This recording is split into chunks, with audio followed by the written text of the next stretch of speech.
Hello my dear friends, कैसे हैं सभी। आई होप सभी अच्छे हैं। देखिए, हम चैप्टर 11 कर रहे हैं हिस्ट्री का। तो हाफ चैप्टर से ज़्यादा हम कर चुके थे। एक वीडियो काफ़ी लेंदी हो जाती, इसलिए हमने इसको 2 भागों में डिवाइड कर लिया था। तो हम यहाँ तक पढ़ चुके थे पल्लव और चालुक्य। तो पल्लव वंश का संस्थापक सिंह विष्णु, और पल्लव वंश की राजधानी कांचीपुरम या कहाँ पर है ये, तमिलनाडु में। चालुक्यों की राजधानी ऐहोल व्यापारिक केंद्र भी है, और धीरे धीरे यह एक धार्मिक केंद्र भी बन गया।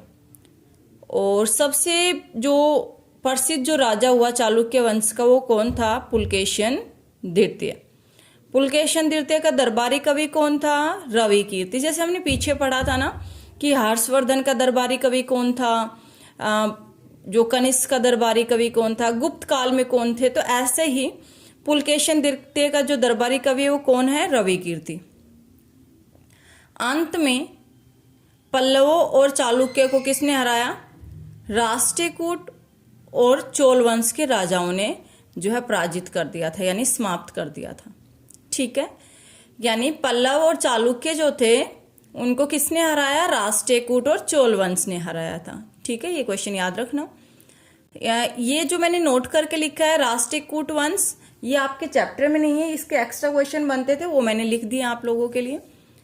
तो देखिए, राष्ट्रकूट, क्योंकि इन्होंने पल्लव और चालुक्य वंश को समाप्त किया था, तो इसके जो 2-3 क्वेश्चन बनते थे वो लिख दिए मैंने। संस्थापक कौन थे? दंती दुर्ग। राष्ट्रकूट के संस्थापक कौन थे? दंती दुर्ग। और राजधानी कौन सी है इनकी? मान्य खेत।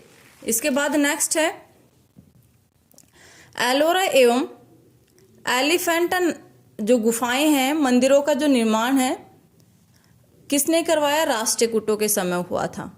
एलोरा के प्रसिद्ध कैलाश मंदिर का निर्माण किसने करवाया? कृष्ण प्रथम ने। तो ये आपके चैप्टर के अलावा ये 4 क्वेश्चन थे, याद रखना इनको भी। प्रशासन की प्राथमिक इकाई क्या होती है? गांव होती है।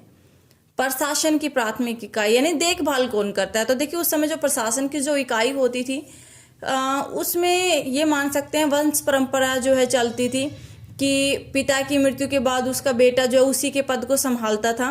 तो एक एग्जाम्पल है हरिसेन का। हरिसेन के पिता की मृत्यु हो जाती है तो उसे महादंड नायक नियुक्त कर दिया जाता है। महादंड नायक क्या होता है? एक मुख्य न्याय अधिकारी होता है।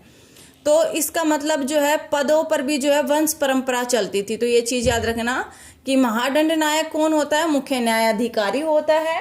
और उस समय कौन होता था? हरिसेन जो है अपने पिता की जगह बना था।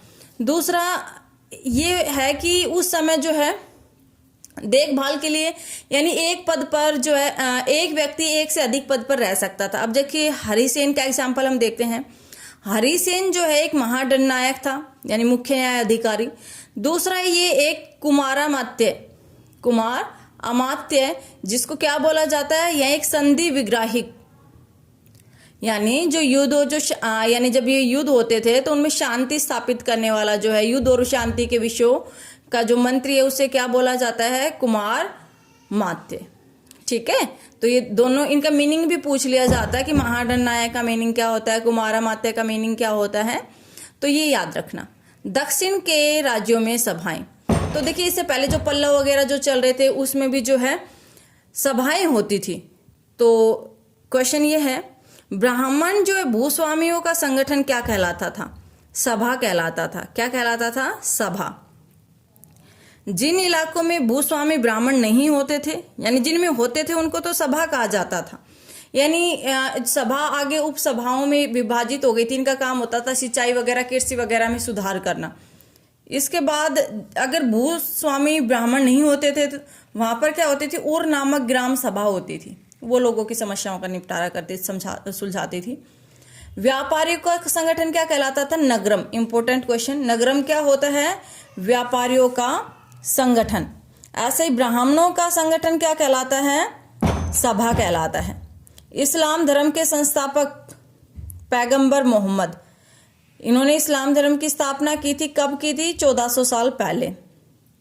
अल्लाह, इन्होंने भी ईसाई धर्म, जैसे हमने पीछे पढ़ा था, ईसाई धर्म के जो संस्थापक है ईसा मसीह, और ईसाई धर्म की जो पवित्र ग्रंथ जो माना है वो क्या था, बाइबल। ऐसे ही इन्होंने भी ईसाई धर्म की तरह ही अल्लाह को सबसे ऊपर माना है, उसके बाद सभी को बराबर माना है। पवित्र ग्रंथ इनका क्या है, कुरान। नगर श्रेष्ठी क्या होते हैं, ये जैसे ऊपर मैंने अभी आपको मीनिंग बताए थे ना कि महाजन नायक क्या होते हैं, ऐसे नगर श्रेष्ठी क्या होते हैं, नगर श्रेष्ठी होते हैं मुख्य बैंकर या शहर का व्यापारी होता है। सार्थवाहा ये क्या होते हैं, व्यापारियों के काफिलों का नेता होता है। प्रथम कुलिक क्या होता है, मुख्य शिल्पकार होते हैं। तो ये कुछ क्वेश्चन थे। इसके बाद हमारा 11th चैप्टर यहीं पर कंप्लीट होता है।